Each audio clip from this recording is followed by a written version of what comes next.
On aura beau parler ici, si je peux me permettre de dire ça, les murs ils vont rester fermés. Ce que je pense c'est que c'est un truc de tous les jours, ça va pas être que aujourd'hui. Je pense qu'à chaque action qui se passe contre la communauté, il faut qu'on ait la volonté de bouger. Je ne parlerai pas beaucoup plus parce que je sais qu'on va tous dire oui, on va tous s'auto-applaudir, mais qu'après beaucoup vont rentrer regarder les feux de l'amour. Moi je connais. Ceci, je ne dis pas tout le monde. Hein. Ah, tu regardes plus. D'accord. C'est bon alors. Depuis le 11 avril, d'accord. Voilà. Bon, au moins, ça veut dire elle n'est plus enchaînée.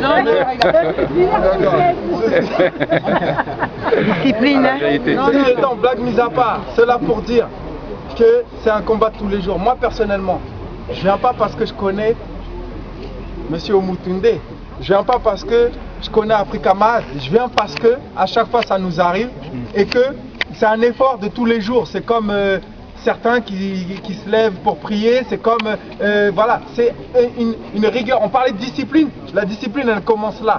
Si on n'a pas du respect pour nous-mêmes, moi je ne veux pas beaucoup parler parce qu'on peut dire ouais il faut casser ou alors il faut pas casser, il faut pas.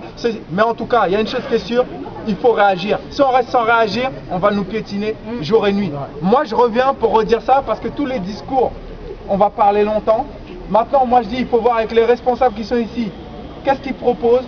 Certains vont proposer des idées, il y en a qui veulent aller devant la mairie, il y en a qui disent qu'il faut rester ici pacifiquement, etc. Qu'on voit avec les responsables, avec l'avocat, qu'est-ce qui paraît le plus intelligent à faire, qu'on détermine une feuille de route. Mais ce que je tiens à dire, c'est que c'est pas parce que c'est Africa Mahad, c'est pas le moindre, c'est pour toutes les communautés pareil, hein, je veux dire, les êtres humains sont à considérer équitablement. Mais comme personne ne prend en charge notre problème, il est un temps qu'il faut que nous-mêmes, on prenne en charge nos problèmes.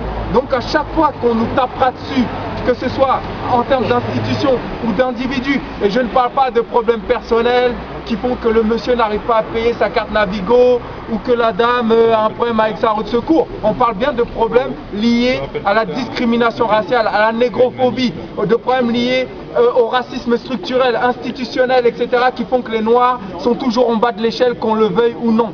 Donc ça, il va falloir s'organiser. Et c'est une rigueur de tous les jours. C'est fatigant, des fois il faut se lever tôt le matin, etc.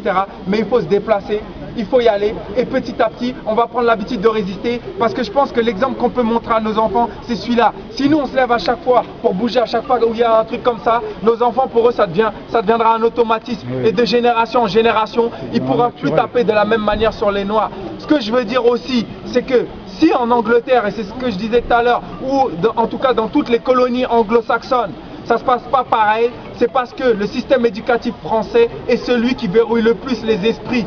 Parce qu'on est les mêmes Noirs, qu'on soit en Angleterre, qu'on soit aux États-Unis, qu'on soit au Brésil, on est déportés de la même manière. Ou alors on est colonisé de la même manière.